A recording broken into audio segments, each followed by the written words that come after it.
Welcome to the Unlock Your Culture webcast, a monthly discussion about preserving traditional fire service culture in the modern setting. With your hosts, Sean Duffy, Pablo Jenner, John Hayowick, and Mark Alone. We hope you enjoy the show.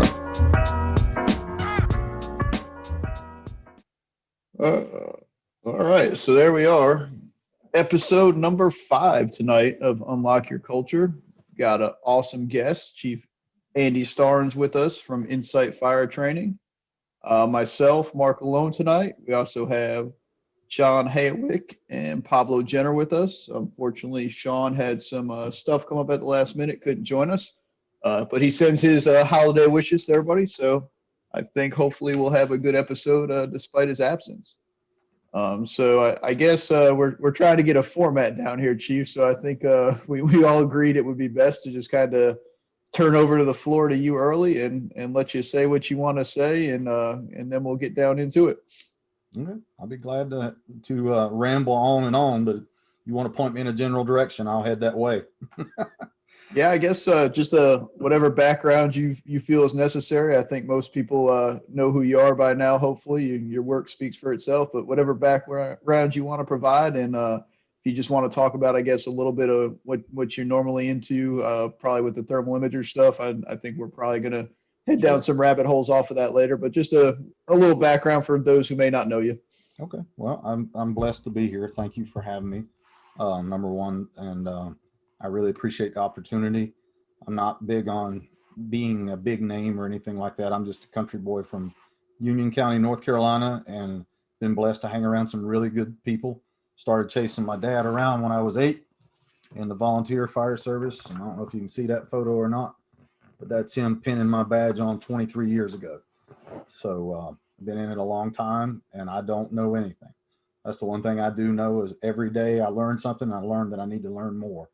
So I've been in the fire service 29 years total, 23 career. Currently serve as a battalion chief in a large department in North Carolina. Got about 3 years to go. Founder, owner, and lead instructor of Insight Training, where I work with some amazing people. I actually met so many great people through that process. And just to give you a little backstory on that whole thing, I never intended to get into thermal imaging at all. Okay, my dad had a nonprofit, which is now a nonprofit, called Project Kill the Flashover. So I was hanging out with him and ended up being the thermal imaging guy by default. And I'm helping hang sheetrock in a house where hail was there actually when it happened, trying to make the house safe for the burn. And I fall through a floor and rip my knee in half and almost disable myself. So that 6 months while I'm laid up, I write a curriculum. And because of that, I got to meet people like John Hayowick, like Sean Blanker from Max Firebox, who's one of my best friends, and all these other people I would have never met if something bad hadn't happened to me. And I would have never made Insight Training if I hadn't got hurt, because my wife said, "You're already a firefighter.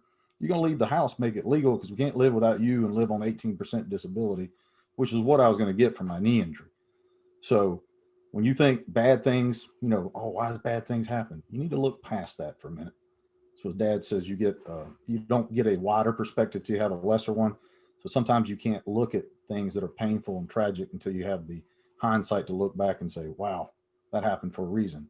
But because of that happening, and because of where we are now, and the good Lord doing all what he did, we've been to all 50 states. We've helped people in 20 countries. We wrote an international curriculum for the fire service, the first thermography-based fire curriculum that's certified as a firefighter thermal imaging certification through Infrared Training Center. Our curriculum's been incorporated into Canada from knowledge to practice. We've met some amazing people. I have an amazing instructor cadre, and I have super good support system like Brother Haywick and a lot of other people that help me out. And I've met good people like you, Pablo, and Mark throughout the process. And I just, like I say, I just hang around good people and pray it rubs off. But I am nothing, period, without my faith, my family, and the fire department, in that order. So good Lord, my wife and daughter, and then the fire department. And I've messed that up most of my life. So if you get anything out of tonight, just know that try to keep your priorities in order, because it's easy to get out of whack. it's easy to get out of balance and mess that up. So that's my little short sermon on me. Yeah, for sure. And I kind of attribute you as a great example of everything that's right with social media, because that's how you and I first got connected. Was I had gone to a fire and had issues with my tick whiting out basically, and had seen a lot of your stuff in various fire service pages, reached out to you, and you were more than willing to help me, no problem. And I guess you kind of piqued my interest in thermal imagers and trying to bring that knowledge to the departments I've been with, which is kind of more of a struggle. So um, I thermal imaging is kind of, I guess, what you're best known for, right? Definitely not the only facet of you, but what you're best known for. So I just wanted to start off and see if maybe you could talk a little bit about, how people kind of, I guess, underestimate the thermal imager, because kind of what I've seen in my brief time is that, we'll spend a bunch of money on TVs for the station. We'll spend a bunch of money on fancy software. We'll spend, thousands and millions of dollars changing uniform shirts every time we have an administrative change. Oh. But that 20-year-old tick is all we need. And if you don't believe that, you're just one of these, modern, philosophical firefighters. So if you wanted to take us down that road, I just think, and the example I would use, Chief, is, I think our house is pretty well kept most times, but I can tell you right now, a day, 2 days after Christmas, we're cleaning out, right? So there's stuff everywhere. I think a thermal imager would be really handy in my house right now. So hopefully that's a good segue just to kind of get a little background of your bread and butter in the thermal imagers. Well, I mean, and I get that same comment you said before about people say you don't need these, or, we have a tick and it's, 20 years old and it's the size of Thor's hammer and it's a black and white TV on a stick. The thing I guess I get frustrated with is that we upgrade everything, as you said, and we don't have a problem spending money, even though we're in a budget limited, reduced staffing environment due to COVID and everything else. Everybody's cutting back here and there, but you're still buying $1 million ladder trucks, expensive sets of PPE, radios and whatnot. And I hear it all the time, well, we can't afford it. And I'm going, okay, a situational awareness camera is going to cost you about $1,000.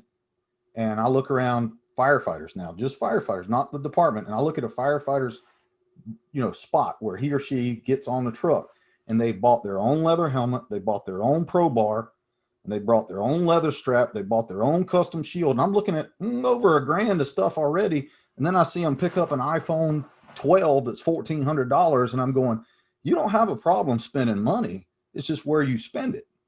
And when I say, okay, when I worked at Engine 2, I spent $1,000 and put 2 small situational awareness cameras on the back of Engine 2 because my department had a 15-year-old MSA 5000 that a kid looked like the video game Pong on. You couldn't see anything on it, right? So I bought these 2 little cameras and told them, I said, make me a promise. When we go on a fire, just turn it on. Don't play with it. Don't mess with it. But if you ever get lost, you get disoriented, this is what you look for.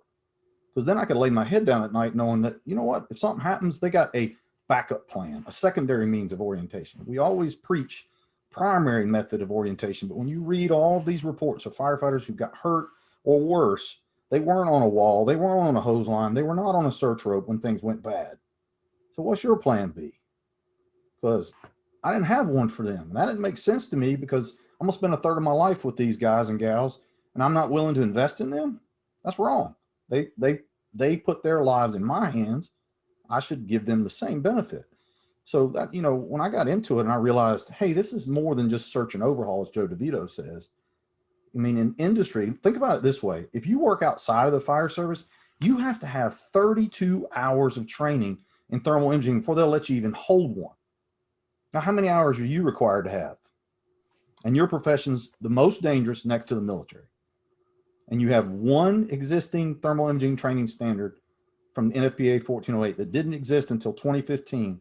But yet these cameras have been floating around the fire service for a long time with no training, no formal education. There's only one group training people on them, and the manufacturers got greedy and quit paying them. So what do you think happened to the education in the fire service for thermal imaging training when that happened?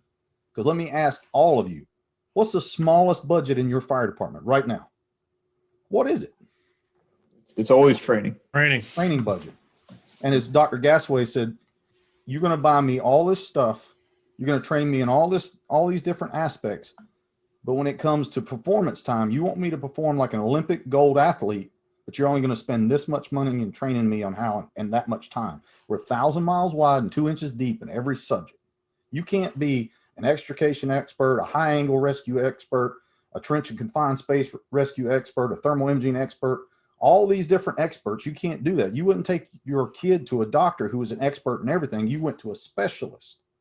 So you've got people in your department that specialize in different areas, but everybody has to be fundamentally sound. But for some reason, this has been labeled as like some magical overpriced flashlight, and we don't want to put any money in it.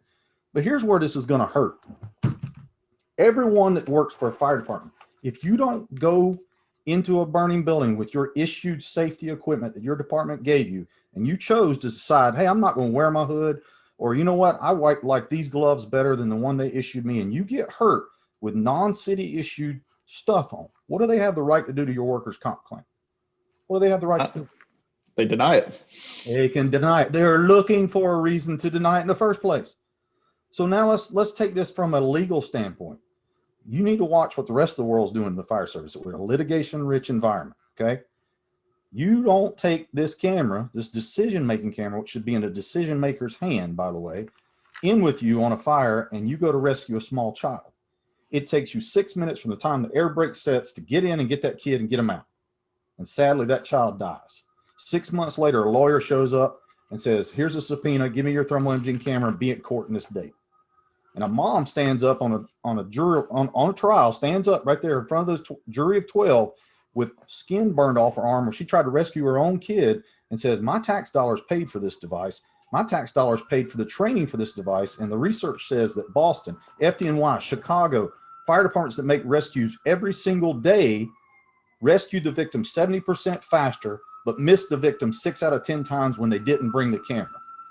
There's Shelby Fire Department going to work in the background. Can't hear them. Who's going to win that court case? You ever heard of civil court? Preponderance of evidence. You got a little bit of evidence proving you're wrong. They're going to pay a lot of money. That's what's going to happen. Why in the world? Let me ask you this. Ask the audience this question. The military uses everything they got to go get the bad guy. Technology. We're the most technologically advanced military in the world. But yet when it comes to the fire department, we think physics doesn't apply to us because we're still not opening the nozzle when we're crawling under fire. And we think these are some kind of magical device that doesn't work correctly because we're not educated and training on them. But we're not using everything we got to help the good guy. What's the public going to do when they figure out that their tax dollars are not being spent as efficiently as it should be? What do you think they're going to do? You think they're going to vote for that tax increase the next time it comes around? When you made the rescue, but sadly that person died, and they do the research and say, this could have made a difference. Can you lay your head down at night knowing that I could have got to that kid a minute faster? Because I can share a horror story with you where my camera failed and it took us longer to find that victim, and 2 out of the 3 died and 1 didn't. And that still bothers me. So the point being is, do you want to do everything you can for them? I hear it all day long. For them, for them, for them, for them. It's always been for them. But if it's truly for them, you would be fundamentally sound and you would use everything you got to go help them. And that includes carrying the darn thermal imaging camera and being trained on it. Even something as simple as basic fire behavior training with a prop like my friend Sean's Max Firebox can give firefighters phenomenal information so they can go do their job better. It only takes a couple hours. Somebody like Chief Hale could do it in the bay. We're not asking you to spend a fortune. We're asking you to invest your time. Is that so hard for firefighters to understand? Because like you learned, Mark, why did it white out? Why did it do what you thought it did? It didn't do what you thought it did because it was an issue with error and interpretation, right? So if I don't learn how to properly use it and it doesn't work well, whose fault is it? Mine. So why don't we bring education to the same level as our training and be what we call intelligently aggressive and go make a difference for the public like never before? We kill more people in fires than third world countries. You realize that? I'm talking places like India, Guatemala, you look at Brazil and look at some of the most impoverished areas, Dominican Republic, they don't have fire deaths like we do. Do you think that makes sense? And we're wearing the best PPE money can buy, and firefighters are still crawling under 1,000-degree convection currents and not open the nozzle because they said, oh, it wasn't that hot. Well, I bet you little Jimmy laying on the couch in Spider-Man pajamas would beg to differ with you about your subjective definition of heat. Because 300 degrees is fatal to a victim, and you don't feel anything till 450, and they're already dead. So I think we need to change our definition of what aggressive is, or default aggressive, and say, hey, we're going to be more like a Navy SEAL. We're going to come in, get the target, and get out. Is that, I mean, that's my sermon. Yeah, I don't think you can say it much better than that, Chief. And I'm going to ask you a real quick follow up on something you said because it just sparked it. And I'm going to turn it over to John to get on to our next topic here. But when you speak about litigation, something that kind of hit me, you know, do you think there's or do you have, you know, I guess factual knowledge of liability from a department that does have that 20-year-old, you know, MSA 5000 that really doesn't work that well, and that's their only decision-making camera, or maybe they don't have one. Maybe they cleaned out, you know, they said it's old, but we can get these, you know, situational awareness cameras for $300 a pop. So is there a litigation issue there? Can you be, you know, found guilty for using outdated technology that didn't allow you to do your job best? Well, let's put it this way. If you're an ISO rated department, you're rated based on your ability to perform and provide a service, correct? Correct. Well, what happens when you decide to lower that level of professionalism and performance and you're still rated the same? Let me put it this way. Would you change the rescue rope that you buy for your ladders and get a lesser rated rope that can't carry the same amount of weight after you've already been inspected? Would that make sense? No. Would you go from a really good air pack that's a 45-minute bottle down to a 30-minute bottle after you've already been rated a certain way? You're changing your performance standard. There have been numerous departments that have different things on their trucks and stations and whatnot. If they don't provide that level of service to the citizen and the citizen expects it, and that $1 million rescue doesn't roll because it's browned out, you see what I'm saying? That's an issue. And I think what we have to understand is litigation is coming. And as EJ says, if there's an opportunity for an argument, a lawyer will take it. You darn right they will. And read what Kurt Verone is writing on his fire law blog. It's happening all over the place. Think about it. There's 2 court cases right now, one of which y'all are probably pretty familiar with, one in Florida, and then there's one in California. And the one in California, they got pictures of firefighters cutting random holes in a commercial building, and the building owner saying, you burnt my building down. And the lawyer saying, according to your essentials manual, according to your NFPA standards, you don't cut holes randomly. You cut it directly over the fire. Why did you cut it all over the place? And it says real fire departments do fire behavior training with props. Real fire departments use thermal imaging cameras that record so they don't hide data from the public. Real fire departments do live fire training every year. This is in the legal brief. What do you think is going to happen when we go to court and we sit right there in front of the jury and they say, Mr. Firefighter or Mrs. Firefighter, you didn't open the nozzle because you were afraid of steam, but 1,800 degrees over your head didn't seem to bother you about what that would do to the victim? Explain that to me. I'm waiting. We're going to lose, and we're going to look like the idiots we are. We have to rise above ignorance, obstinance, and fear of education and information. Just because somebody knows something we don't doesn't make them a threat. It makes them a valued resource. If you have somebody like that in your department, embrace them and make sure you're using them to your best advantage. That's all I got to say about that. So, Andy, I want to jump in on this. You touched on a couple of great topics. So the aspect of not opening up with 1,800 degrees over the top of us, I think, and I'm just going to throw this out, I think that comes back from a lot of our initial training. When we're in the burn rooms, when we're going in there, and the initial thought was, don't open up until you see fire. Well, now we know with thermal imaging cameras, we can see smoke is fire to a certain extent, right? Yep, it's fuel. So we have the heat. It's just missing what? Maybe just the oxygen, so it's not flaming. So it's not a flaming combustion. Mm-hmm. So we're doing a disservice at the beginning level is where we have the fundamental issue because we're not training properly in the academies. Well, to quote Brother John Dixon, we're indoctrinating them wrong from the beginning. I mean, as late as 2017, a well-known fire service publication that publishes a textbook says in their fire behavior chapter, which was on my battalion chief's test, firefighters shall not open the nozzle till they see fire because they'll upset the thermal balance and steam the victim. As 2017, that's the same thing that's written in a 1950s North Carolina firefighter textbook. How many firefighters have to die? How many victims have to die? How many buildings have to burn down? Unnecessary property damage, unnecessary thermal insult to all these people. When it comes down to this, the whole heart of the matter, we're great at extinguishing the fire. We stink at making it more tenable as we go. We have no problem shoving bodies into burning building to go get bodies. We have a problem with flowing the right amount of water where it's needed, removing the heat, making it tenable before we move, and moving to that target aggressively and focused, starting from the fire room and searching back. All that begins with a simple diagnostic. Look both ways before you cross the street.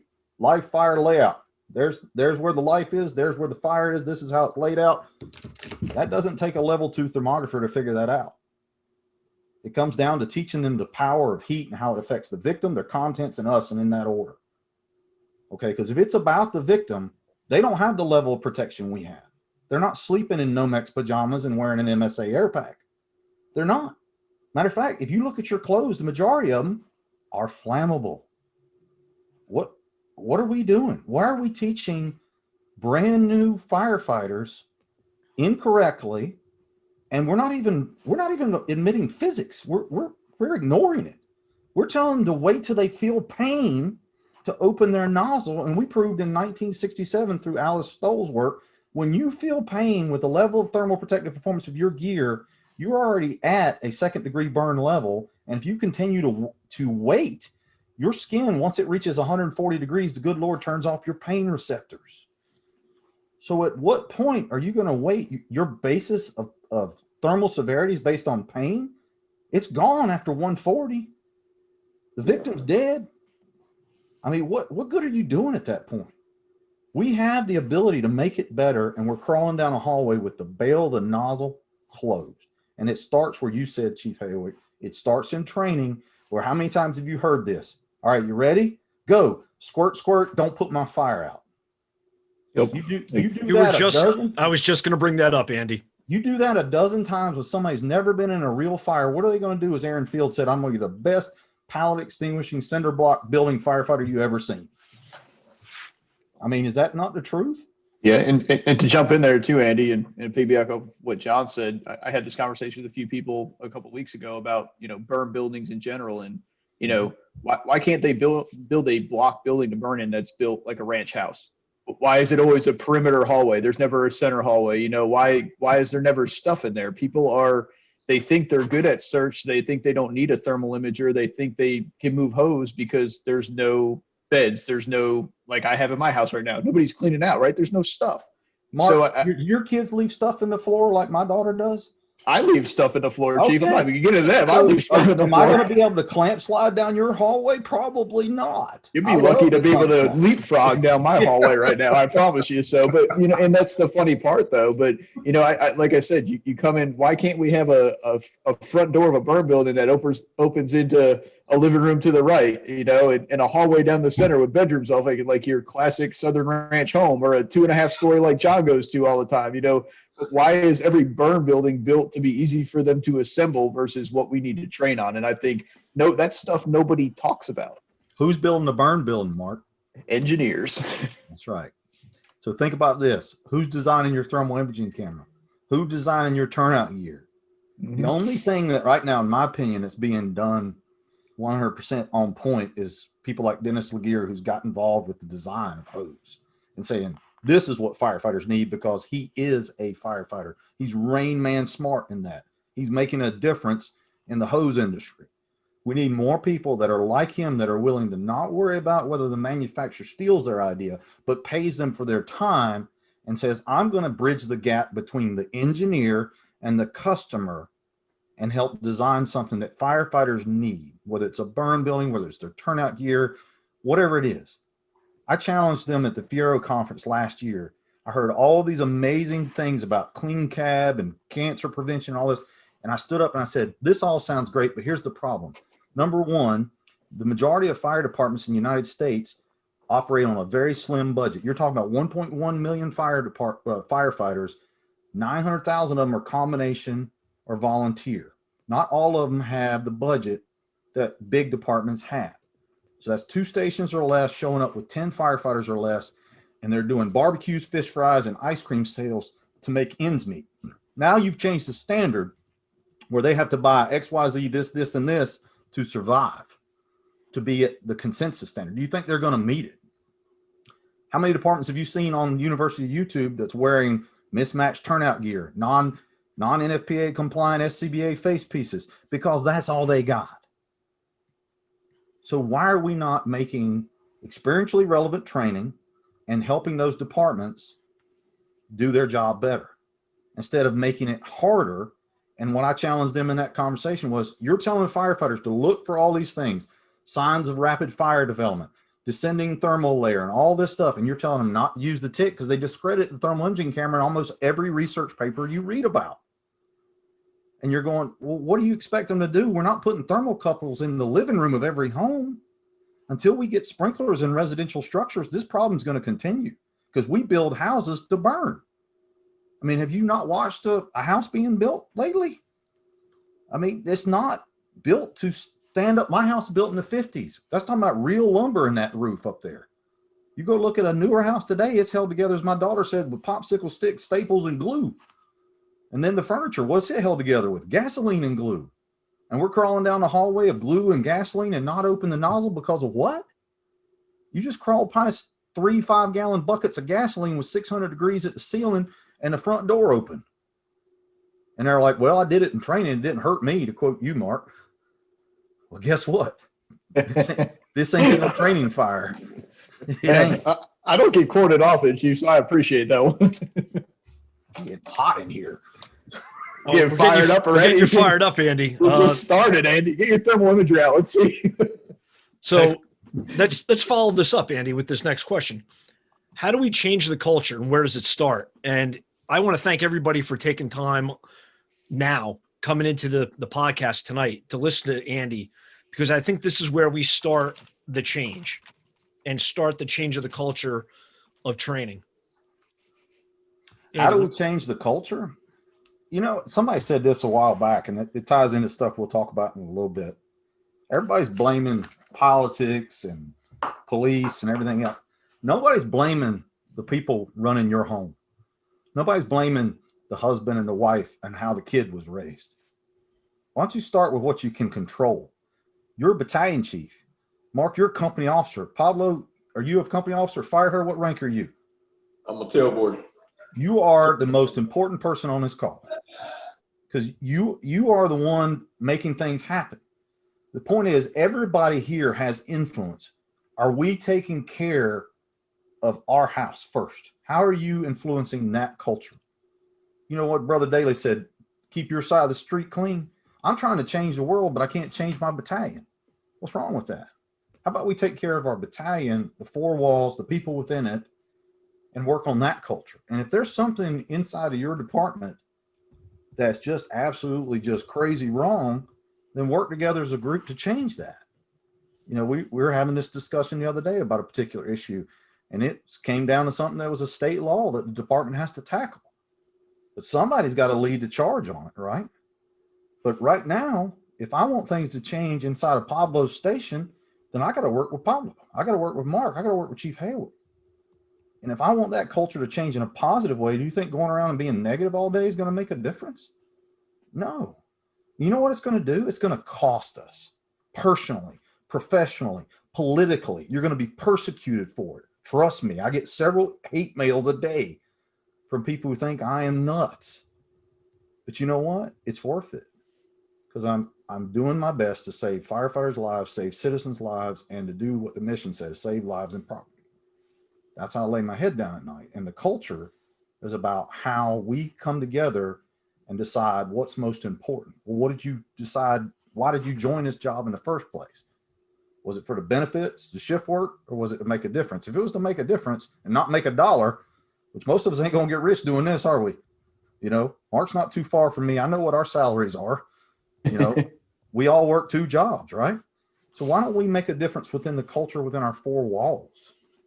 Yeah, sphere of influence, like you said. That's what we should be doing.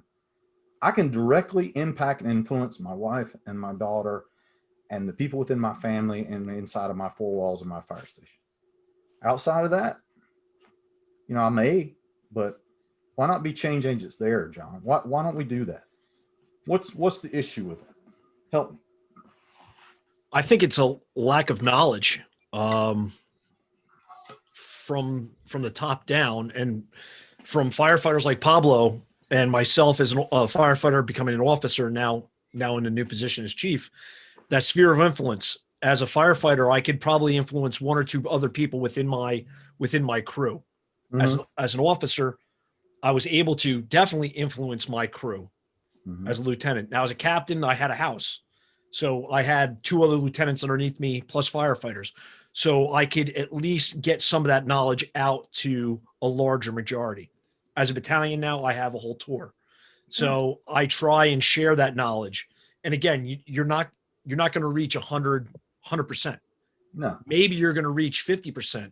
And, you know, we've talked about that, the 10-80-10. I think it's more 20-60, you know, you're fighting for that 60. That's the fence sitters. That can Was that go the either New way. Jersey math coming out there for a sec? Come on. Did you see the smoke? Andy, I take did. out, because It it's was coming just out like- right now. I'm like, hold on. Here we go. It's a bandwidth issue, I think. 20-60-20. You're right there. So, but again, you're always fighting for that middle that that are sitting on the fence. For pretty much, I believe, almost anything in the fire service, whether it's training or people are always going to side with one side or the other. And you got people that need to be influenced. And I think that's our jobs as firefighters, anyone in the fire service. Mm-hmm. If you're going to be a leader, you're a leader of somebody. You're a leader of yourself, Yeah. or you're a leader of your crew or larger. And again, by putting out the information, that's good information. That's the key right there. And speaking with, you know, Chief Starnes and getting simple information, just like guys like, hey, how come I can't see through the thermal imager once we open up the line? I'm like, do you wipe your mask? Yeah. Well, did you wipe the front of the tick and the back? I learned that years ago. And I'm like, holy crap, that makes a big difference.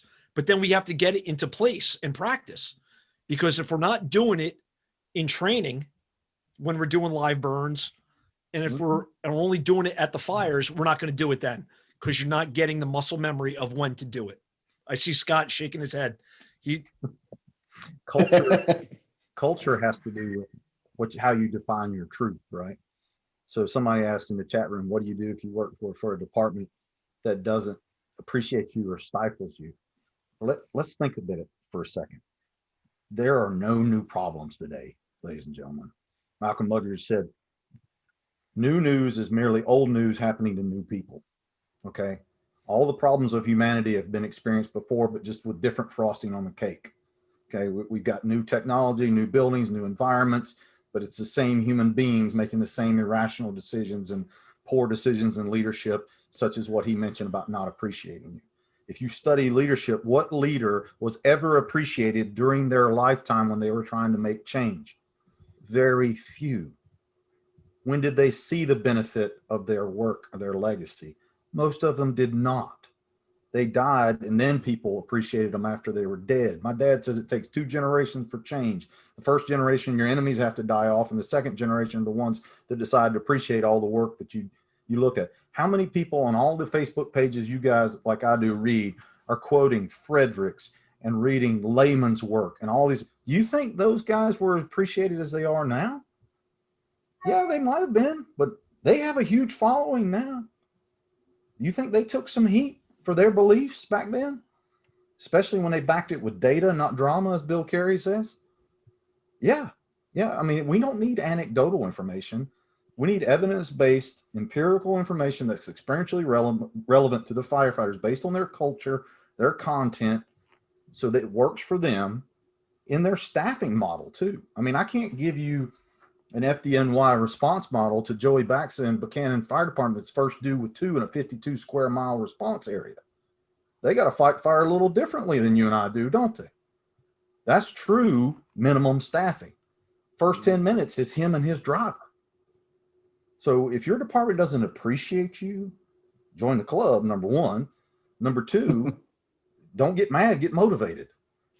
Because all the leaders behind every revolution, every change was one person who knew what their calling was and what it was going to cost them, and they continued on no matter what. If you don't believe me, look up a man named Jesus who held that cross all the way up the hill and didn't quit. He didn't have to do that either. A lot of people who weren't appreciated didn't have to do what they did, but they did it anyway because they knew what it was going to do in the end, the dividend it was going to pay. You taking care of your people. Pablo, you setting a good example for your department. Mark, you getting out and training for your guys even when they don't want to give you a training budget. As Billy Goldfeder says, if you got a fire truck and a fire station and a bay, you can do a lot of things. Absolutely. Right? So Absolutely. why don't we do that? Real quick to jump in on that. Like, I've actually been asked that question quite a bit in general, whether it comes from trying to implement a new search culture to trying to implement a fitness culture, anything along those lines. How hard is the buy-in? Man, I wish that I could tell you. I wish that I could sit there and tell you, or someone out there could tell me that it was easy. Man, I want to hear it was easy from someone, but it's hard. It's hard. Like, it's hard to say, hey, let's work out today and have the entire station come out. It's hard to hey, let's throw ladders again today, even though we did it a couple shifts ago. It's hard to do that. It's not easy. So I'm blessed and I'm fortunate that I've been able to hopefully touch people here and there, and I've had a good buy-in. But the truth of the matter is, it's hard. I mean, I want people to understand that it's been hard personally for me, which leads me into a question for you, Chief Starnes.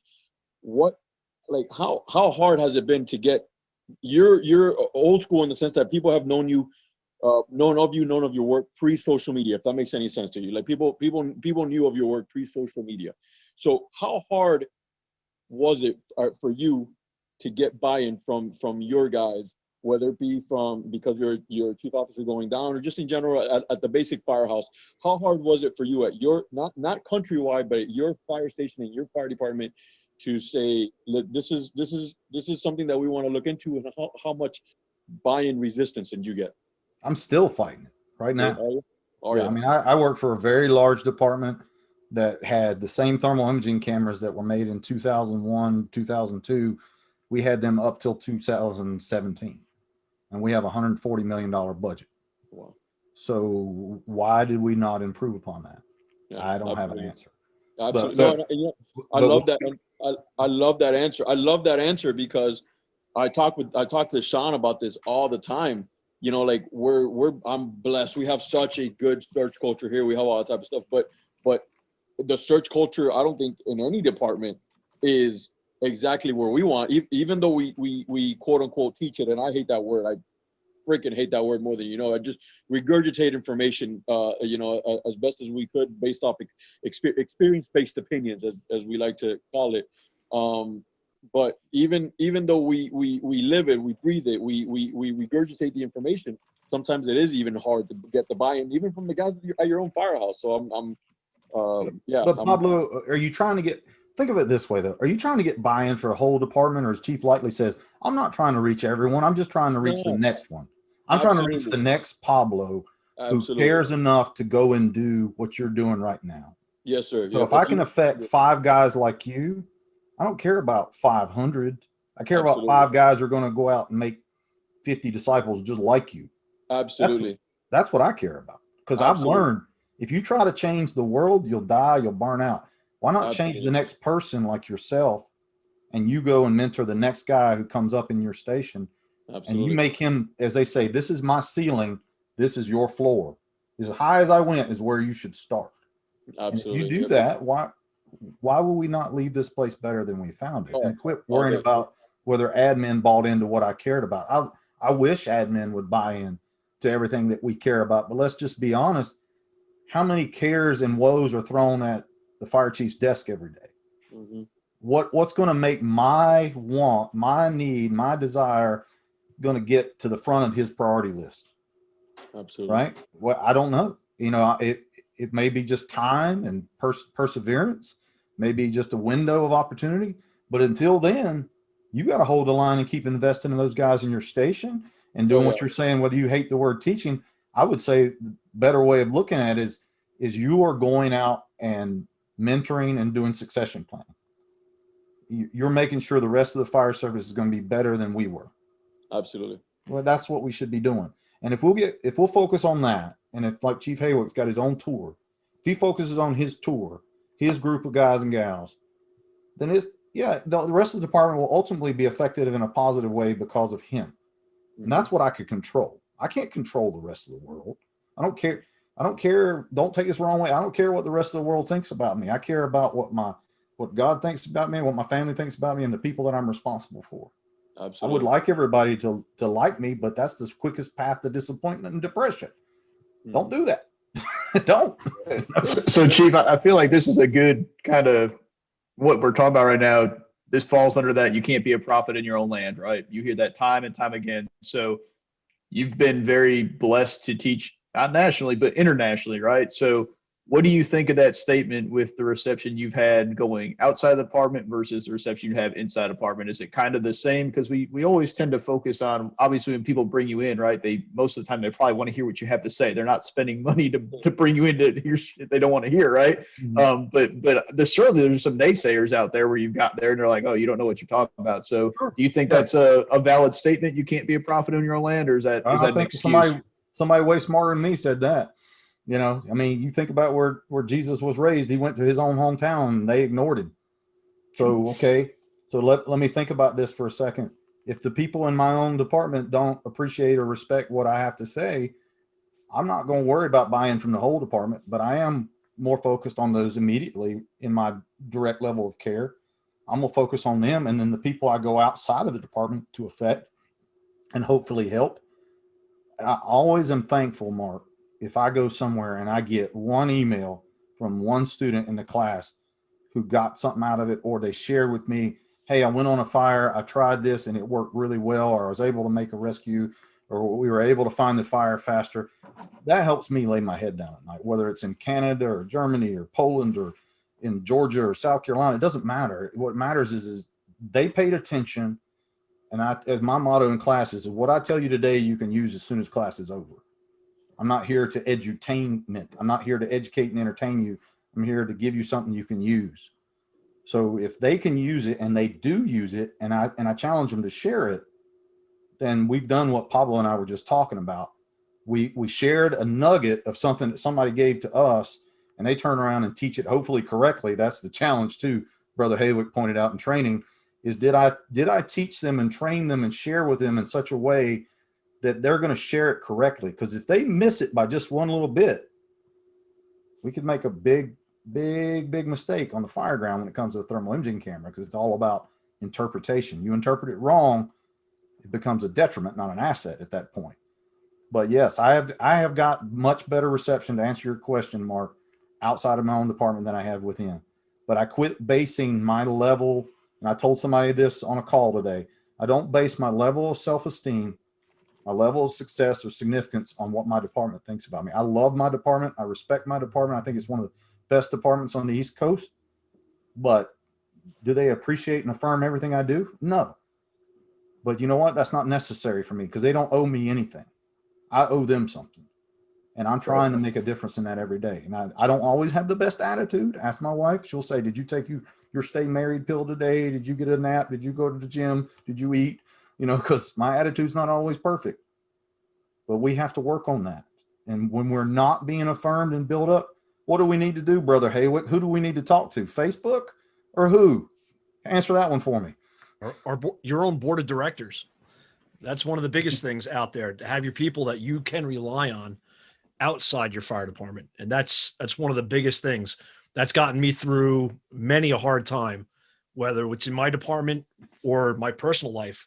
Having a board of directors that you can turn to and your confidants I'm blessed to have 11 other guys.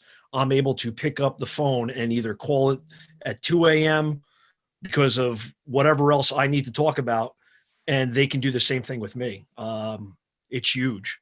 But again, looking for it inside your own department, that can be a pitfall, because when you're talking issues within your department or the stresses of you with your department, that's going to cause a problem. Having somebody outside like Brother Andy, Brother Lightly, Mhm. it's huge that I can reach out to them at any time of the day. Yeah, and that's they tell us what we need to hear, not what we want to hear. And I think they're hitting it in the chat room as well. We should not base our level of success or self-esteem on what other people think. And that's what's going on with kids today and social media and everything else. It's based on how many likes I get, whether I was approved, whether I got into the last conference. That's not it. It's whether you made a difference, not a dollar. It's whether you made an impact, not an insult, right?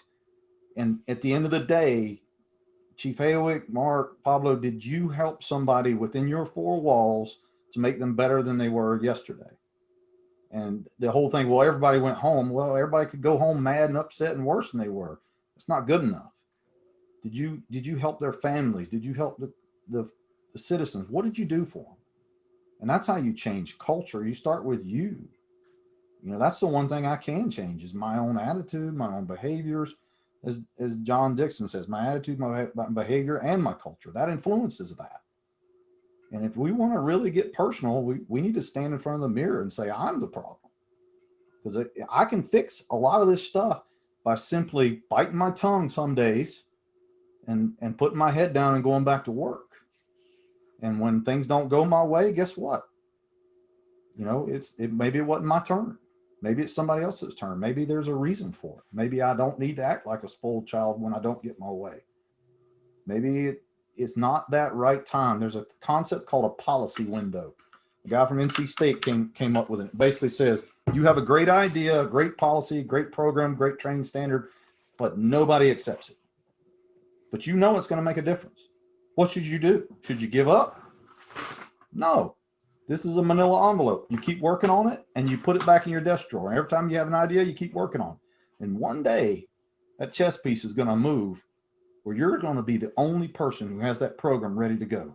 And when they say, what are we going to do about this problem? You go, guess what? I have the answer. That's what you call an overnight success of 20 years worth of work. Those are the people who don't give up. The rest of them, they give up when it's way too easy. So that's just my opinion on it. So, Andy, I think you hit it on the head. Everything's about timing. mm-hmm. Everything's about timing in the fire service. Whether it's, I'll go on the promotional side of it or the education side of it. If people aren't willing to learn, they're not going to learn. We just had a fire. My city had a fire last week, 3-story ordinary. They had multiple rescues on arrival and stuff like that. The super did a nice job by chalking the outside Delta side door open for them and the apartment door and created a nice intake. And I was talking with the one truck captain, and he says, once we had to back out, we're having water issues, frozen hydrants. It gets cold up here sometimes, Andy. And they had to back out and wait for water. So the captain kicks the door shut to the D side alleyway, and he comes back out and they shut the A side door because that's how they were making the push. And he said the fire went out immediately. He could see it suck back down from the open interior stairwell on the 3rd floor and go right back into the original fire apartment. And he goes, and the second that we opened that door to make the charge, once we had the water, you could see it relight off. And so we had a quick conversation about, flow path management and stuff like that. And I think that goes hand in hand with the thermal imaging. And yes, thermal imaging is a piece of equipment. It's a device that we use, but we also have to know what we're looking at through the lens and what's going to potentially happen, even without having a thermal imaging camera. We have to be smarter, as Tom Zinn said in the language of heat. You need to know more what you're looking at than what you're looking through. You need to know just as much, if not more, about building construction and fire behavior, so that when you're trained on that thermal imaging camera, you know how to interpret that and know what that means. And you got to know your thermal imaging camera, not like Rick Lasky says, my saw. You know, not everybody has the same camera, and unfortunately not every camera performs the same. Some of them show colorization early, some of them show extremely late, some of them show convection currents that are beautiful, some of them show them they're real easily missed. Some of them, the thermal sensitivity of the camera is so great you could see a victim really well, and some of them the victim disappears in high heat. How do you know all that? How do you know the difference between high and low sensitivity and how it affects your ability to function in that environment? If you haven't played with it in a real fire environment, then you're not going to perform well with it. So why are we not training and drilling on it? Don't know, because they don't believe it's important. And when I can show them that it's important, that it helps them enhance their decision making, and you guys can do the same thing, whether it's Pablo and search, or Chief Haywick from an incident command perspective, or Mark from stretching a line to, you know, he's doing a beautiful wall, ceiling wall, sweep the floor pattern, but turns out we're in the wrong apartment, flowing water where there's no fire. That's a bad day. I've done that. How about we put the water where it's needed? How about we start from the greatest thermal threat and work our way back? How about when Chief Haywick does his 360 with the camera, he tells them where the fire is before they even entered the building? Is that valuable? Because building thermographers do it all day long. They tell you where the problem is with the camera looking at the outside of the building. They don't necessarily step foot in the building. They can do it, but we don't. Why? Yeah, Chief, let me jump in there real quick. Please. Going back to what you were saying earlier, and training scars about, you know, how we use them, and going back to the to our academies, not only the academies but our training divisions. What do we use?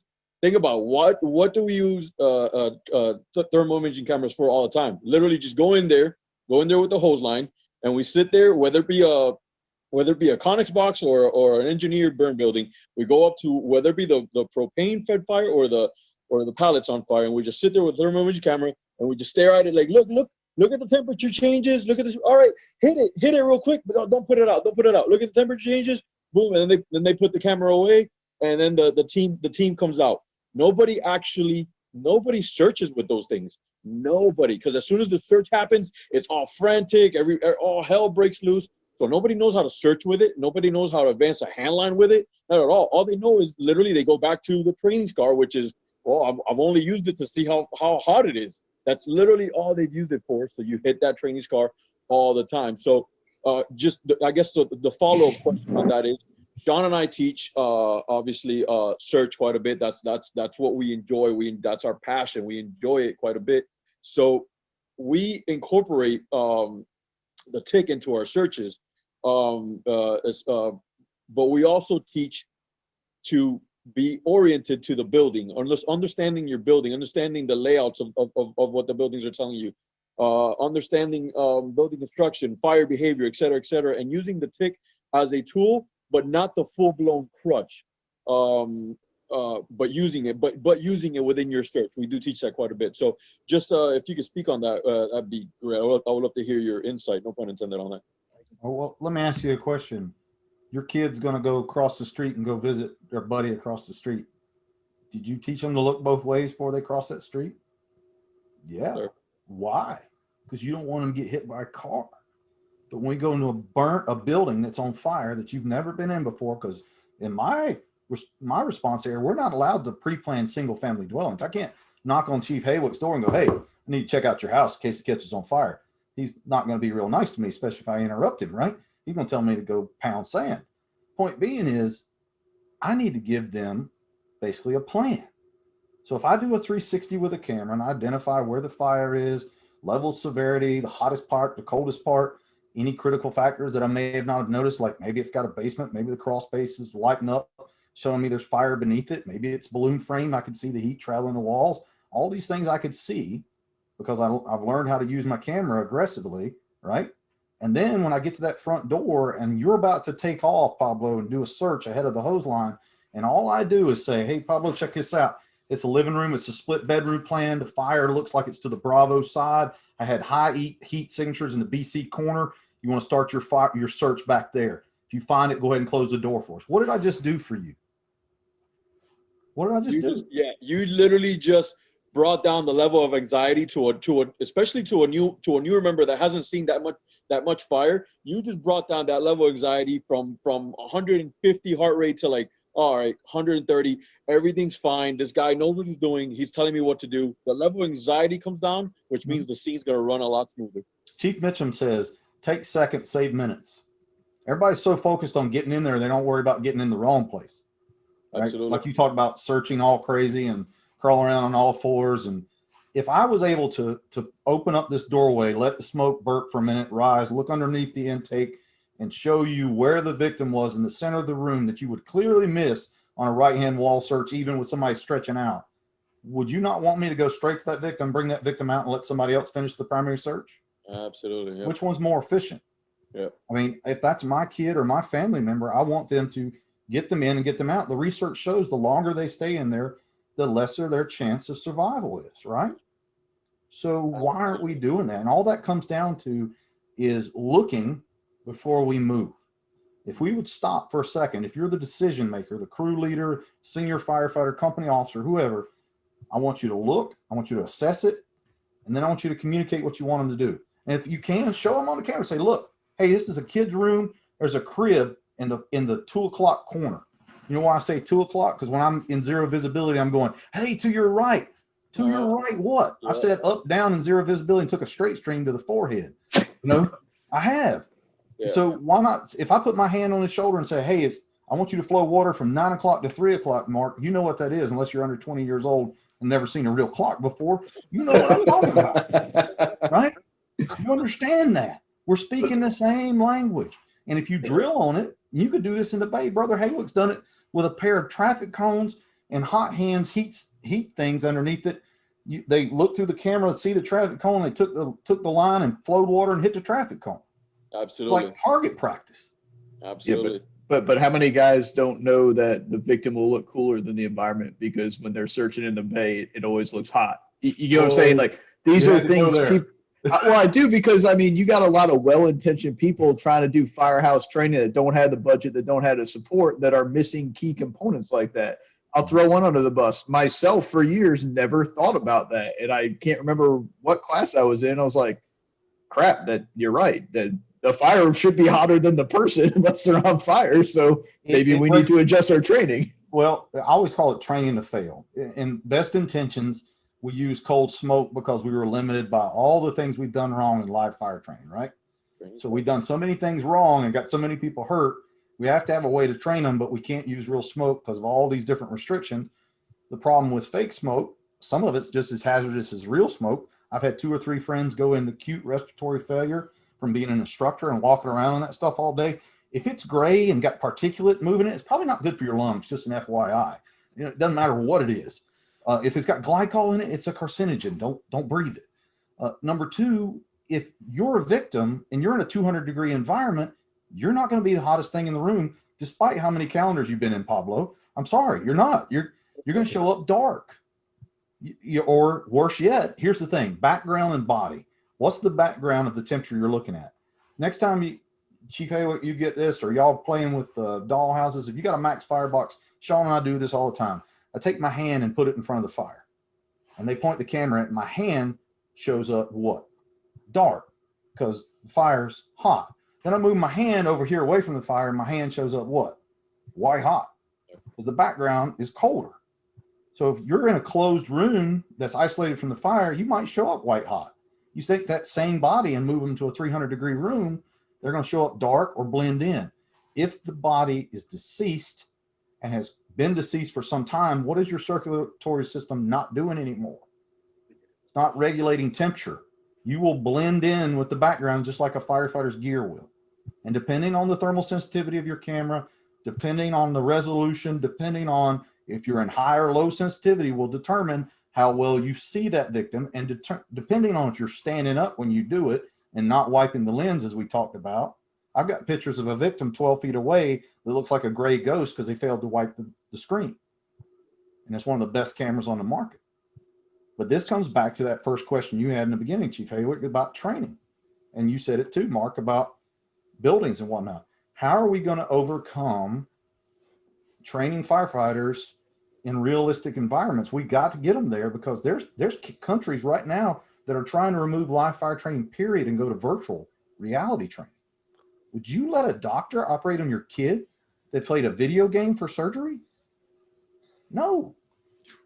I mean, we can take somebody who's flipping burgers 1 week and 16 weeks later have them stretching an inch and 3/4.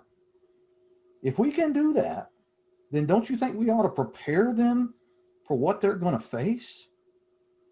Go take Chief Rhodes' class on faith, love, and thermodynamics. He shares some pretty painful lessons about when we took out live fire training and what that cost them. And litigation, as we started in the beginning, is going to be the thing that brings regulation and change, because we're way too hard-headed and way too focused on money than we are on citizens' lives before it gets changed. Somebody important is going to have to die before this gets fixed. And I just hope it's none of y'all. So, Andy, I just wanted to touch base on something. We talked about initial training. When ticks first came out, what did we want to do with it, right? Right to the hottest point. And I learned from you with the idea of resolution, staying in high sensitivity mode at the lower temp, scan low, then go high. You know, how many times were we, when we learn as firefighters, how hard is it to retrain us? It's very hard. A lot of us are, you know, are set in our ways, old, easy, Mark. Come on. I just had a birthday. All right. I know. It was a cheap shot. Did you? It was a cheap shot. You had a birthday yesterday. Happy birthday. Thank you. So, but our initial training taught us to do that. So how hard is it to break that cycle of the initial training until you build in the reps to do it right? Scan low now instead of going high. Go ahead, How many Chief. of you have had a bad habit before, besides me? Okay. How hard was it to break that bad habit? Pretty hard. But was it worthwhile? On average, it takes 40 days to make a habit, right? But you only work every third day. You got to do that more than one time a week, don't you? So if I want you to scan low, middle, high instead of high, middle, low, I've got to reteach you on a couple different things. And one of the things I've got to teach firefighters to do is to actually get down on one knee. Crawling stinks. I hate it. But you know what? I got a bad knee, had surgery and whatnot. But physics will tell us the exhaust is coming over our head. If I stand up in it, as my friends from the UK says, you have 6 layers of protection around your waist, 3 in your coat, 3 in your pants, and you got 1 layer around your brain and a $12 piece of plastic protecting you. You stand up in the heat. What do you think is going to happen? That's where it's going to fail first. Then I take this thing and stick it in front of me, and it gets fogged up with moisture, particulate, and everything else, and insulation. And I blame the thermal imager because it can't see. I bet you clean your glasses before you put your glasses on. I bet you clean your windshield when you can't see. I bet you would try to use your high beams if it's real dark out and you're trying to see better. So if I want to retrain somebody, I've got to show them, John, why it matters. I'll have them stand up and try to see, and they'll go, ooh, scan high, middle, low, and they'll miss the victim. I'll have them drop down to one knee and start where victims are 4 foot and down, unless they're in a bunk bed, right? They're not on the ceiling, right? And I have them start down there, and I show them how the camera picks up the victim in high sensitivity, and we scan over and hit a heat source. And when it switches to low sensitivity, I watch them, show them how the victim diminishes in appearance and in detail. And I show them 2 different cameras, high and low resolution. And I show them the difference in that low resolution situational awareness camera that everybody's buying because they're cheap and everybody can have one, but then they realize they don't perform well for the task at hand. We have to show them in the environment they work in. John Dixon said it best. We're kinesthetic learners, right? We have to burn it, break it, taste it, smell it before we believe it. You know, when somebody asked in the chat room, why are we resistant to change? Because Bruno Sini said it best. 2 things we hate: change and the way things are. We don't like the process of change. We're very comfortable in these different things that we do. But somebody said it a long time ago, you got to be comfortable being uncomfortable. Our whole service is in a state of flux. We're always changing. Brother Haywick, since you got on, how many services have they added to y'all's repertoire? How many different things you got to do now that you didn't have to do when you got hired? It just adds each year. How Something about you, new. Mark? How many things have y'all added? Yeah, I'm young enough to where it's not that many, but the amount that we do with it has changed. Mainly hazmat, I think, has been the biggest one I can remember, and how it affects everything from a structure fire to a car wreck. Yeah. Pablo, when you got hired, was active shooter a focus for you guys? No, absolutely not. What is it now, though? Yeah, new generation for me.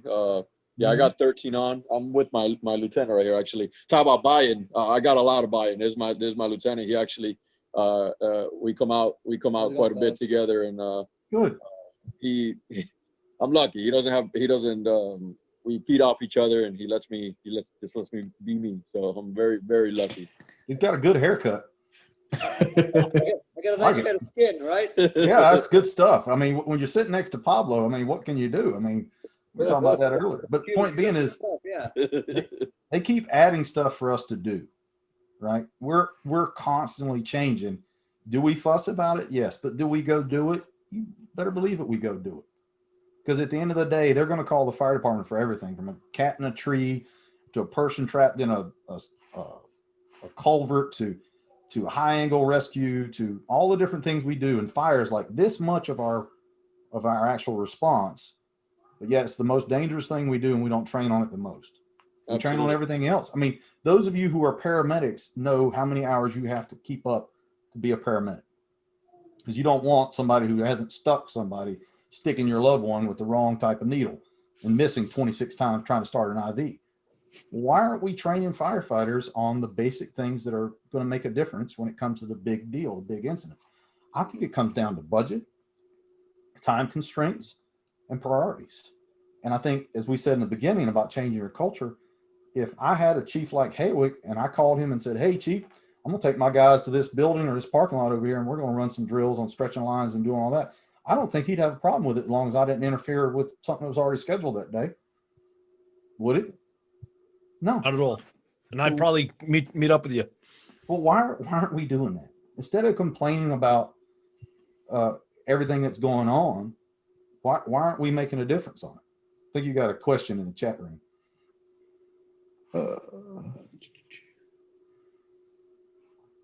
Do we? Mike, are you refuting the service industry? You're muted, Mike. How about now? Yeah, all right, There we can he hear is. you. Yeah. He makes his appearance. Andy, I just, for the sake of the conversation, I'm not necessarily in agreement that the limitation is budget. I Okay. think that there is, even if we had the budget, there would still be a resistance to learn something new. I agree with that. I really think that people just, for whatever reason, I'm on your side. Trust me when I tell you, I don't understand why people don't want to learn. Well, how about this? You're a very educated man. When you're teaching people in whether you're teaching for college or teaching anyone, and you come across someone who is unwilling to learn, but they're there because they have to be, how hard is it to get that person to get through, to check the boxes, to get them to pass that class? Impossible. Impossible, because they're unwilling. Correct. But if you have somebody who is like Pablo or Mark or Chief Haywick, who is willing, even though they may not know, maybe it'd be uncomfortable. It'd be like you taking me and saying, like Brother Haywick say, all right, Andy, today we're going to go do high angle stuff. And I go, ooh, you're taking me out of my comfort zone. I spent my whole career on an engine company. Yeah. You know, if it wasn't for Greg Nicholson, my coworker too, I wouldn't know anything about ropes, right?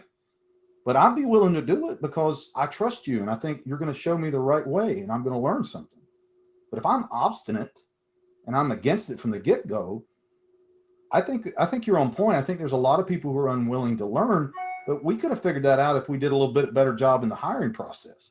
No, and that's why I'm saying that we agree. I don't believe it's a budget restriction item.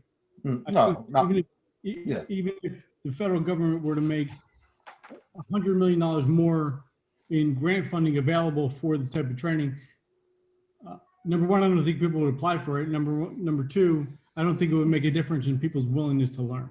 well, and to add on to what you said, there's a couple states that I know of that have millions of dollars sitting in a state training budget that's not being used. So I would agree with you. 100%. I agree.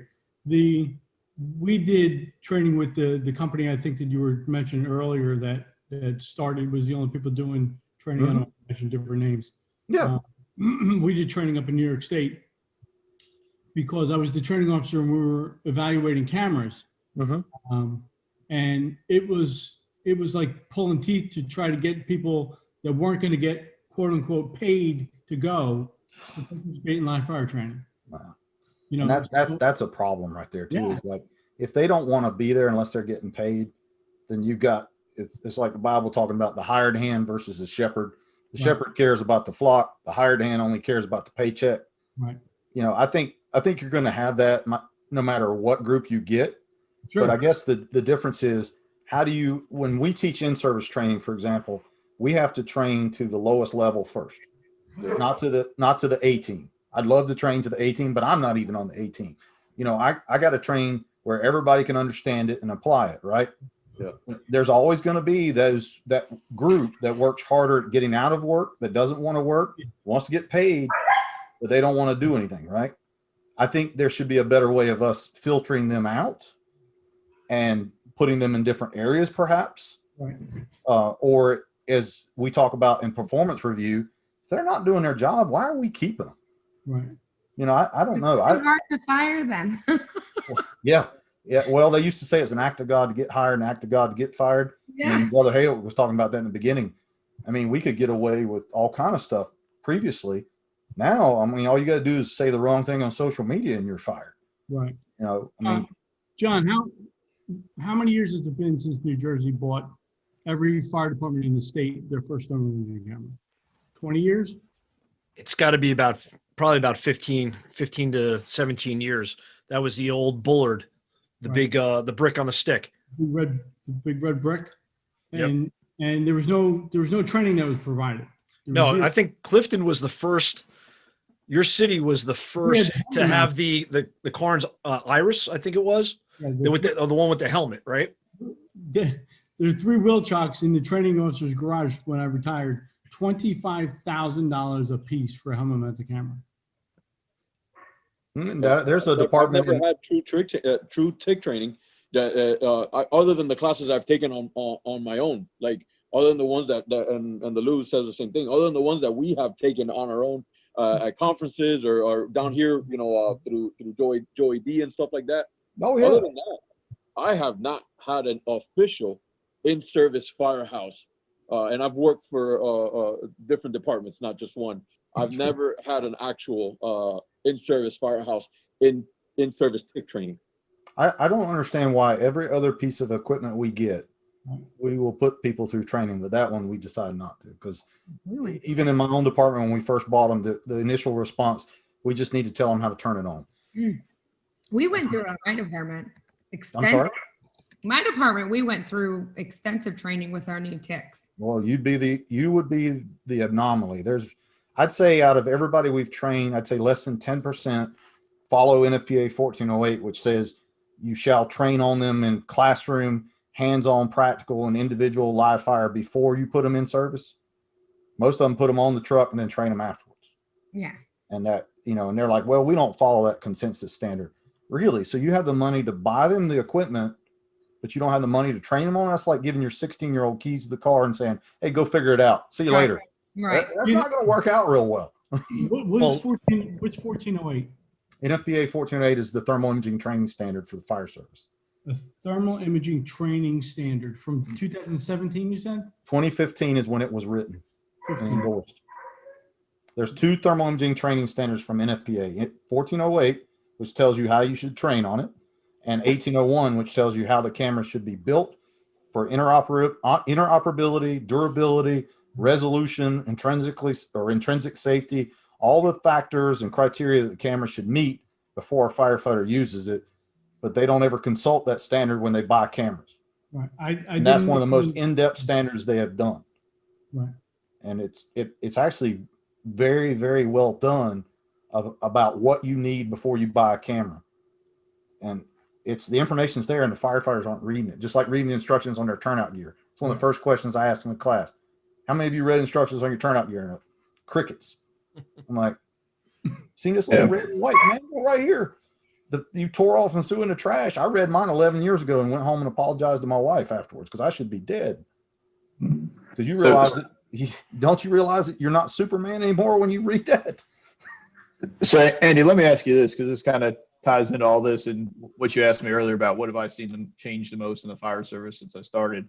And this will probably be a pretty unpopular statement, but Do you think that we have gone so far down the safety road that we have become unsafe?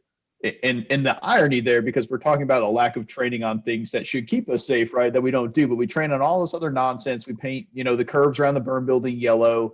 We have all this, training we have to do. So, I just think back to, we're so concerned about safety now. Is that negatively impacting our training? Is that why we're not realistic? Is that why we're not up on stuff? And I literally had this text message with somebody yesterday. When you get off at a wreck now, you don't think about the wreck. You think about, do I have my vest on? Do I have my helmet on? This is what I'm worried about. When you get off at a fire, you're more worried about, are you buttoned up versus where are you going? So are we so safe now that we're unsafe? And I know that's not a popular opinion, so it is what it is, but I think we're going down that road. I don't think it's a level of safety. I think it's a matter of how many times has somebody done something that resulted in litigation that you're more familiar with HIPAA than you are NFPA 1403. Yep. You are. Right. I mean, everybody That's knows what HIPAA is. Yep. Everybody knows they better not do that. That's a $50,000 fine. But yeah, I don't know what 1403 is and how it affects me. And why do I have to wear a vest? What's the real reason behind it? Why are you painting that curb yellow? Who got hurt? Whose name is beside that policy? That's the real question that you should ask, because somebody got hurt really bad. Somebody sued and now it's changed. But Yep. I mean, in reality though, Mark, we get killed more on the interstate than we do anywhere else. Between that and suicide, cancer, heart attack, and on the road. I was say we get killed more staying out of the gym than anything else half the time. Yeah, absolutely. I mean, going to McDonald's kills me more than not going to the training ground, right? But which is why I laugh where our focus is, because I think it's okay to be safe. Don't get me wrong. It always comes out wrong when you say that, but like, are we focused on the right parts of safety? And look at the military. The military is not going to train with, blanks the entire career of somebody that's going to shoot, fire a weapon. You can't train people for an unsafe job and tell them you're going to be safe. There's Absolutely. always a level of acceptable risk that's built into everything. Otherwise, it wouldn't say what's on the inside of your turnout coat and helmet. Firefighting is inherently dangerous and hazardous to your health. You can be injured or killed in this profession. It is a fact, right? Everything from all the stuff we just mentioned. But what makes safer firefighters? Training, education, skills, and expertise, right? And so if we're not training them, we're not educating them, and then we're expecting them to perform better and be safer, do you think putting more restrictions on them is going to make them safer? No. Competence breeds confidence, which makes safer firefighters. Arrogance and ignorance is the intersection of where a fool resides. And that's where we're in trouble. We need to be more about the fact that we need to be constantly pursuing knowledge, education, understanding, training, learning from our mentors, learning from your lieutenant right there, Pablo, the people that have been there, done that, and then sharing that and working on it and constantly, sharpening that stone. Because if we're not doing that, we're doing everybody a disservice. I think that's where we get safer. I mean, you ask a guy who goes to, like Joey Baxter goes to 30 to 40 fires a year, he knows how to pull a hose line. He does it more than most of us. Why? He's good at it. He's done it. He's done it. He's done it. He's safe when he does it. You got a guy who goes to 1 to 3 fires a year, he may not be as safe as Joey. So what makes Joey safer? The fact that repetition, skills, and training. And that's to point back to Michael's original statement. I don't think budget has as much to do with it as it's used as an excuse.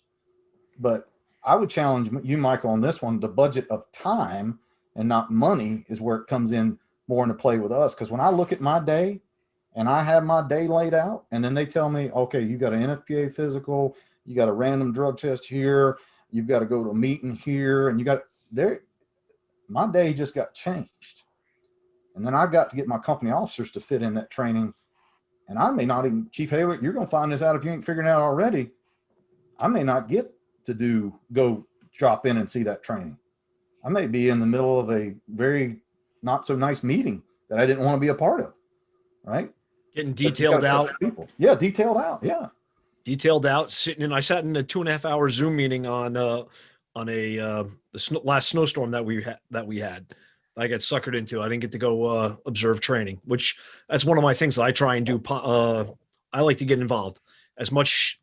I like to be hands-on firefighter, hands-on officer, and I want to be hands-on chief to a certain extent. I still want to be there for the training aspect and at least observe and throw a pointer or two in, or even pick something up, because I'm a firefighter, as a volunteer outside of the fires, outside of my career department. So I always want to be there for that. But again, I'm learning that my 24 hours in the station goes by so quick, and the best laid plans that I had, they go out the window probably by 8:30 in the morning when I start reading the emails and getting the special call from headquarters. Mm-hmm. Yeah, we don't plan calls, do we? No, we don't know when the fire's coming in or the emergency, but you may come in, like I'll come in and have my day laid out, and then they change it, because the boss dictates the day. Sometimes circumstances dictate the procedures, but we roll with it, we adapt and improvise with it. But back to Mark's original point about being so safe, we're being unsafe. I think we're trying to meet too many standards and restrictions rather than saying, how can I work within the two lines on the road? How am I going to stay on this road and still survive? If they change the Chevron standard next year and now I got to wear a different color vest and all that, I don't care, but I still got to function in it, right? How about make it easier for your guys? Build it into their coat. I don't know. How about figure out ways to make their job easier when they're working in a harder environment? I talk to people all the time about tools, PPE, flashlights, all the stuff you should be carrying, and they're not even carrying this, and you're you're worried about them carrying a vest. You talk about safety thing. How many trainings have you been to where they told you, hey, we're going to do search training? Pablo, you can chime in on this. Hey, but you can't use your flashlights because you'd see too good. Working fires, I've watched firefighters go into burning buildings, and they don't have a flashlight hooked to their coat or even turned on. Why? Because you trained them not to use it. Yep. Training scars. Training scars. Scars. Yes, sir. Training scars. You train them to search inside empty Connex boxes. You train them to search with a hood across their face all the time. Yeah, you train them. It's just constant training scars. It does not change. I don't get it. Our vent training, the first guys, we get guys to the roof, and we tell them, hey, you get up there, hey, your chainsaw can't work, doesn't work now. Now you got to use your axe. We didn't check chainsaw in the morning. She'd be working. So that's what we do to our guys. When they get to a fire, they don't know how to start a chainsaw. They're unbalanced on the roof. That's one of the problems we have. But we do it to ourselves because we want to teach how bad things can be. Well, how about we get them to walk and crawl and do other stuff first? Amen. I like it. On a personal note, we're all firemen here. How cool is it that I work for a fucking little Scottishman with that accent that wears a leather helmet? I'm complete. We got the Pablo F-bomb in. We're good to go. All is right with the world for tonight. We should sign off. But in all seriousness, Chief, we're getting kind of near our fail-safe time-wise. And I do want to touch on, I didn't think we were going to get this operational, to be honest with you, but I would like to touch on the faith and family aspect that is a big part of your career and your teachings, and especially your social media following. So if you would like to share some of that, and I think that's a missing piece for a lot of people. I know I struggle with that balance, and the job is all consuming sometimes. So how to find that balance, and more importantly, how that balance makes you a better fireman on the other end. First of all, not better. I'm blessed that I have what I have because I don't deserve it. Number one. Number two, I believe everybody deserves a second chance in this life. So if you got somebody who's not performing, don't write them off. Okay. Because as TD Jake said, just because you graduated doesn't mean you get to burn down the school. We're not who we used to be. Okay. I was a very, very bad person when it came to my behaviors, my language, and some of the things I did. And thankfully my wife saw through some of those things. And that's when I think the good Lord started leaning on me about, hey, you're being this guy at work and you're acting like good, godly guy at home. And those are two different people. And that's a double-minded man. And that's not a good person to be. So I started being convicted on that. I started being convicted about my health, my language, my behaviors, the things I did that didn't basically produce the right image for my family, not just the fire department. And I really have, I have a big problem just myself with those that say it's for them, but would abandon their wife and kid, and then you tell me you're not going to abandon me in a fire. I do. I'm sorry. If you're going to leave your family and you tell me you're not going to leave me, you set the example there. So for me, where are you holding the line first? Are you holding the line at home? Because if you ain't holding the line at home, you're probably not going to hold the line well at work, because work is probably just a costume at that point. So I think for me, the change for me was realizing I wasn't who I said I was, number one. Number two, what do I need to do to fix that?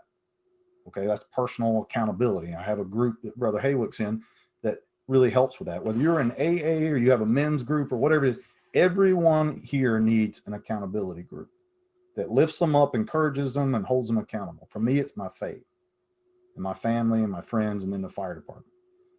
When I put the fire department above that, and anything that diminished my faith or my family, that became a bad thing. And you can't do that, because when we retire, it's not going to say chief on a tombstone. It's going to say father, husband, friend, uncle, brother, the roles that you were bestowed upon when you came upon this earth, not titles that men gave you. We have the highest divorce rate in the country. We have the highest suicide rate next to the military. We have the highest anxiety, depression, some high PTSD rates, all these different things. Yes, the profession contributes to it. But if you want to look deeper than that, look inside the four walls of your house. If you are not asking your people when you come to work, before you start your roll call and all the things you got to do for that day, and ask them, how was their day off? How's your wife? How's your kids? How's your husband? How's your parents? If you don't think that affects their day-to-day performance, you need to quit. Because the reason they work is to take care of their family. Yes, they love this job, but I bet you they love their family more. I'll go dig ditches tomorrow for my wife and my daughter. I'd do anything for them. I mean, I like it, but I'd do anything for them. And that's the difference. Is your family and your faith something outside of here mean more to you? Because if it doesn't, you'll never want to retire. You'll intimidate people. You'll lead people the wrong way, because your job, your title, your rank will be all that you hold on to. And there are more toxic leaders in the fire service and in business in general that are all about position and power, and not about making a significant difference in other people's lives. Those are people that are change agents. Those are people that are saying, hey, I'm about helping the next Mark Alone, the next Pablo, the next John Haywick. It's not about me. It's about them. And for me, that's where that started, because I went down a very bad road. I went to counseling. I taken anxiety medicine. I went through all these different things, and I have a group that keeps me accountable that I talk to, and John's part of that. But that starts at home with my family.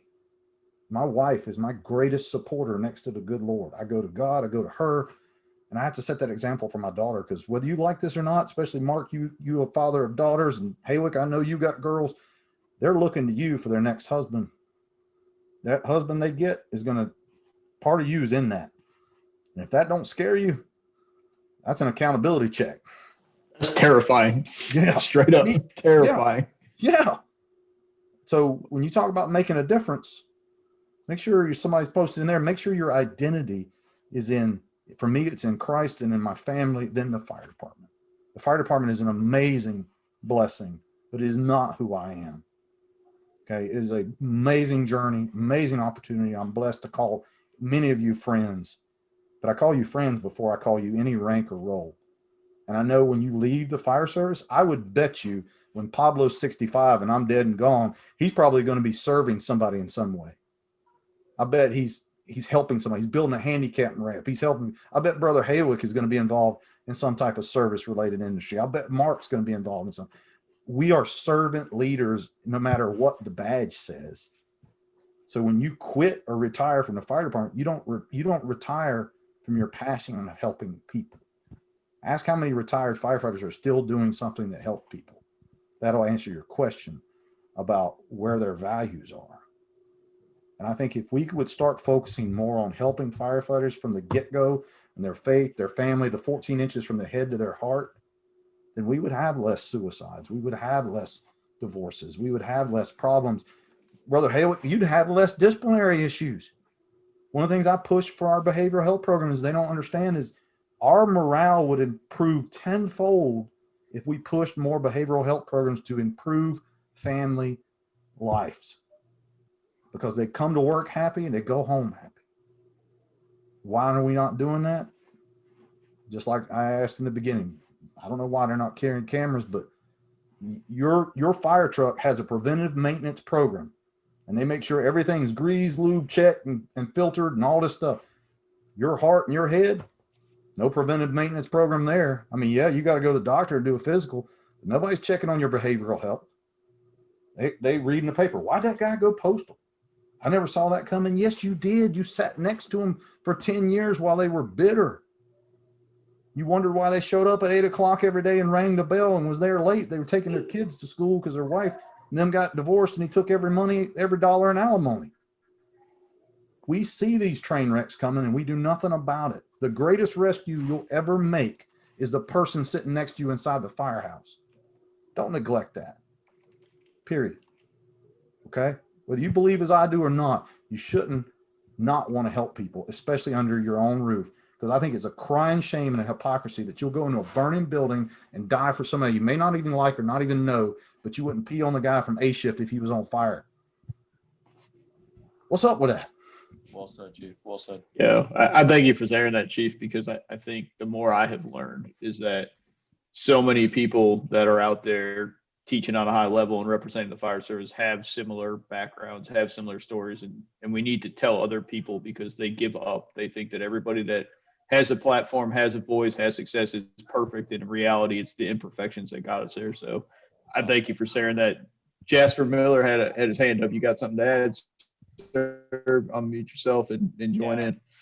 Hey, thanks for letting me be a part of this. I've been blessed, Andrew and all the rest of you guys. One of the things that, and I'm not always sure if this is the right way to approach it, but I've gotten to the point where guys on my shift, I tell them, listen, if you ever get to the point where you feel discouraged, I don't care what time of the day it is, you call me. I don't care if it's 2 a.m. I think it's something that we need to get to the point where we talk about.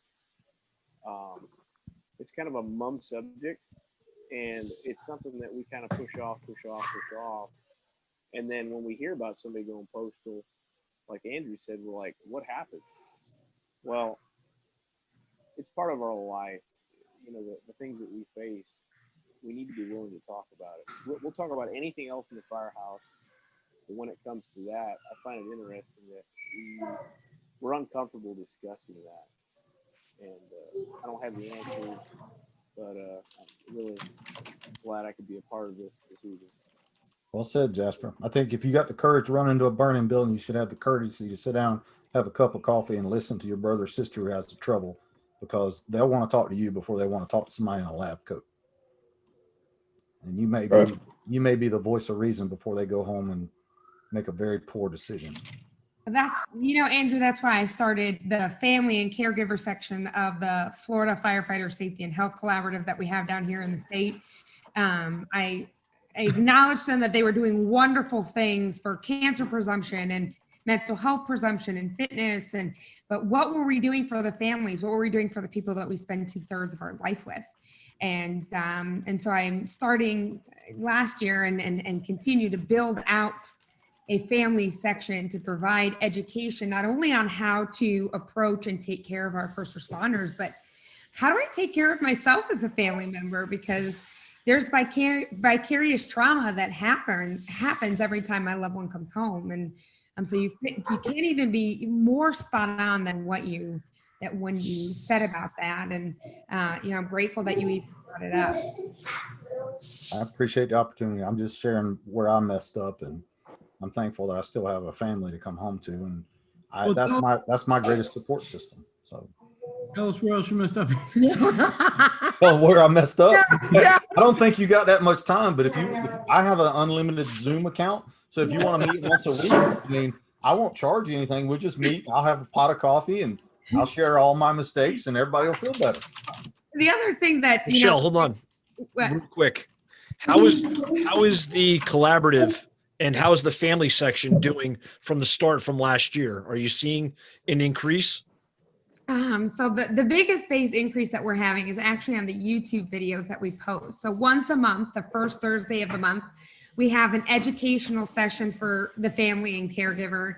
And then after about a 30 to 45-minute talk, we turn off all the recordings and we have a peer group, whether it's the first responder, the caregiver, or the family member. And I mean, they've been going on till like 11 o'clock at night, John. Thanks for joining us, by the way.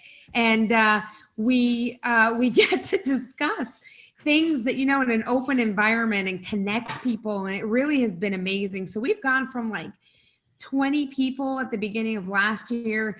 Sometimes we have upwards of 90 people. And it's not just in the state of Florida, it's nationwide that we're having individuals join us on the call and saying, we've got nothing and we're just grateful for the opportunity to learn and grow. So that's how it's been going. And we actually got the Cigna Foundation to give us a pretty significant grant for growing out this program as well. So it's the wave of the future, taking care of our families and our children. Really going to be very important in the upcoming years in the fire and EMS services. That's great. Yeah, Michelle, if you can put that YouTube link in as well. And for anybody that's in this podcast, Andy's been posting where he can be found, his websites, the YouTube channel, and he actually posted his phone number. So serious questions only, obviously. None after 10 p.m. Eastern Standard Time, please. The other thing I was going to say is, I speak a lot on the base of PTSD and moral injuries in the fire service, and understanding. I work for a really large department. Andrew, you don't know me. I apologize. I work for Miami-Dade Fire Rescue down here in South Florida, and it is unfortunate that we rely on a single chaplain to have crucial conversations. And it really is unfortunate. And that's why I speak on a nationwide platform of the importance of being able not to have all the answers on how to help somebody, but to be able to just listen, because the reality of the matter is for someone to trust in you, for someone to actually open up and speak to you, especially as stigmatized as we are in the fire service with mental health, it really takes a significant amount of trust and earned confidence in an individual to deserve the right to hear what they're feeling. And so you couldn't be more right in the ability to have the education or the the foundation or awareness to be able to listen to somebody. And just at the end of the conversation, one of the most important things that you can do in one phrase or another, and I know that we're in groups amongst peers here, but to be able to say, I love you in one phrase or another, like, you know what, you're still important to us. You still hold value to us. Thanks for sharing that with me. Super important. So I appreciate you bringing that up. Thanks so much. That's well said. Well said. Yeah, absolutely beautiful. And just to throw my little 2 cents in there, Chief, I appreciate your honesty on that, brother. That was fantastic. I work with the Emilio Rivera Foundation up here in Marion. Emilio took his own life, so I work a lot with his brother Gary here in Peterson for PTSD awareness. I also work with Recovery RX, a guy named Chief for us, named Chad Belger. And Chad, I work with that for recovering alcoholics and drug addiction. I myself am 22, 24. I am 26, so 9 months and 5 days sober now.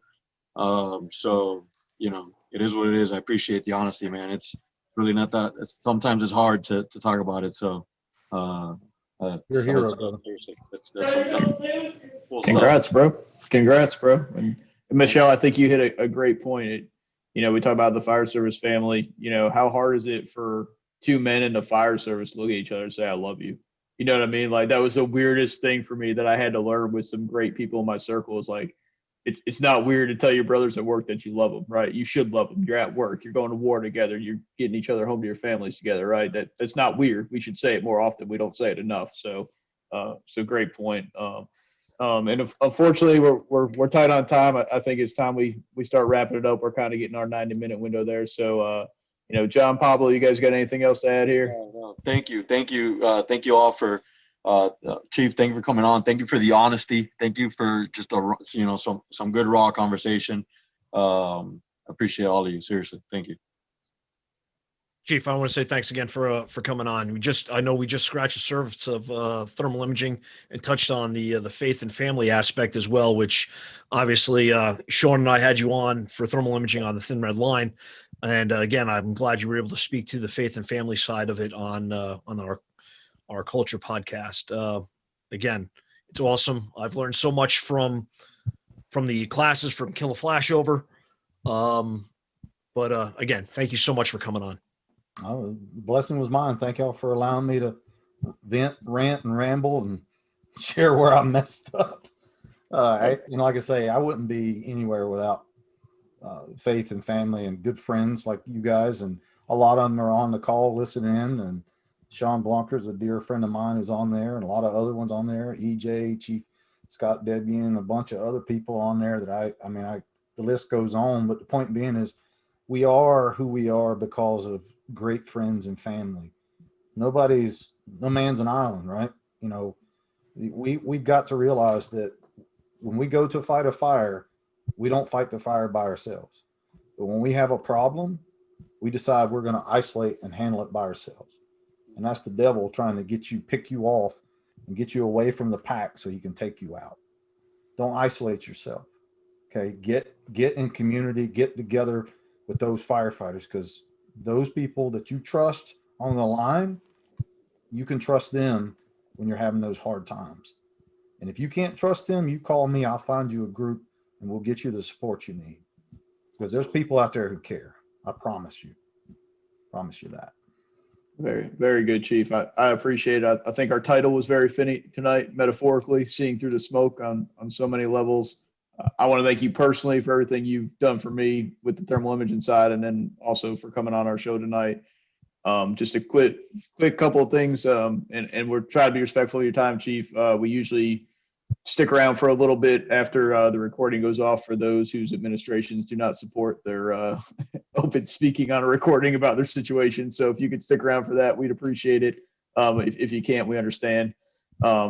And then also just a quick announcement about the show. We're in the works of trying to get our episodes on the podcast platforms in addition to the YouTube. So if you don't want to stare at our semi-attractive mugs for a couple hours, you can and Pablo's beautiful locks, you'll be able to get it on your favorite podcast thing. So we're working with John and Sean from Thin Red Line of join our accounts up so we can have our episodes on the podcast platforms as well. So if you can't be live, you can't catch the YouTube, and you want to listen to it at work or when you work out or wherever, you'll be able to do that. So again, Chief Andy Starnes, thank you for a great episode. Thank you, John. Thank you, Pablo.